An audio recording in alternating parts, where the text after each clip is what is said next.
Salam sigap dan shalom.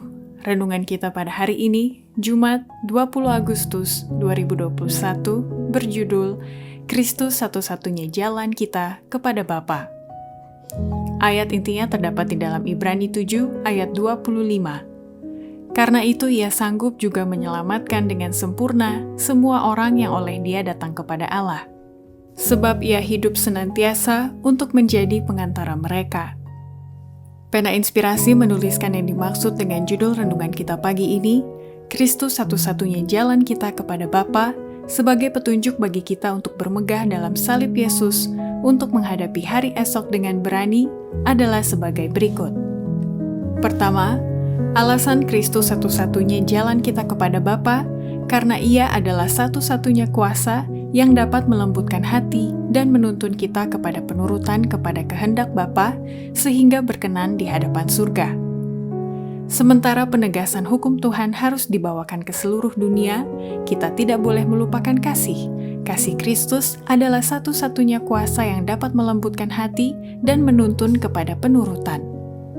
Kedua, alasan Kristus satu-satunya jalan kita kepada Bapa, karena Kristus adalah juru selamat yang menghapus semua dosa dan beban dosa, dan Kristus adalah sebagai bintang timur yang terang, dan kemurahan Allah ada di dalam Kristus.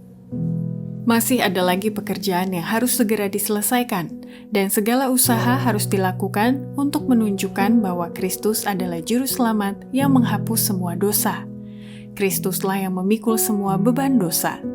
Kristus sebagai bintang timur yang terang, dan Allah akan memberikan kemurahan-Nya kepada kita di hadapan dunia ini sampai pekerjaan kita selesai. Ketiga, alasan Kristus satu-satunya jalan kita kepada Bapa, karena Kristus adalah pemimpin dan kita adalah saudara sepelayanan, agar kita tetap setia memelihara kasih persaudaraan saat menghadapi masa kepicikan yang dahsyat itu. Cinta akan diri sendiri, sombong, merasa diri cukup, terbentang pada dasar kepicikan yang terbesar dan kekacauan yang pernah ada di dunia keagamaan.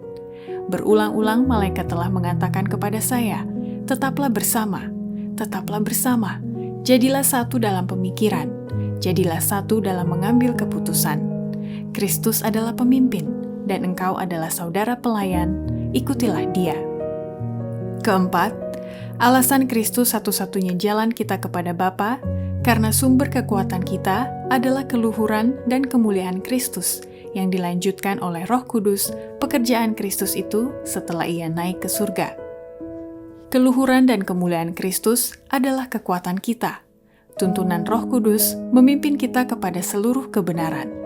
Roh Kudus mengambil semua perkara-perkara Allah dan menunjukkannya kepada kita. Menyampaikannya sebagai kuasa yang hidup ke dalam hati. Dengan demikian, kita mempunyai iman yang bekerja oleh kasih dan menyucikan jiwa, yang mengambil kesan sempurna dari pemulanya. Kelima, alasan Kristus satu-satunya jalan kita kepada Bapa, karena Kristus adalah terang kebenaran kita yang merupakan suatu pekabaran kebenaran kasih yang sangat dibutuhkan di zaman ini. Kita bersyukur kepada Tuhan dengan segenap hati, bahwa kita mempunyai terang berharga untuk disampaikan kepada orang-orang. Dan kita bersuka cita bahwa kita mempunyai suatu pekabaran untuk zaman ini yang adalah kebenaran zaman ini. Berita bahwa Kristus adalah kebenaran kita telah mendatangkan kelegaan kepada banyak jiwa. Dan Allah berkata kepada umat-Nya, majulah terus. Demikianlah renungan kita pada hari ini. Kiranya Tuhan memberkati kita semua.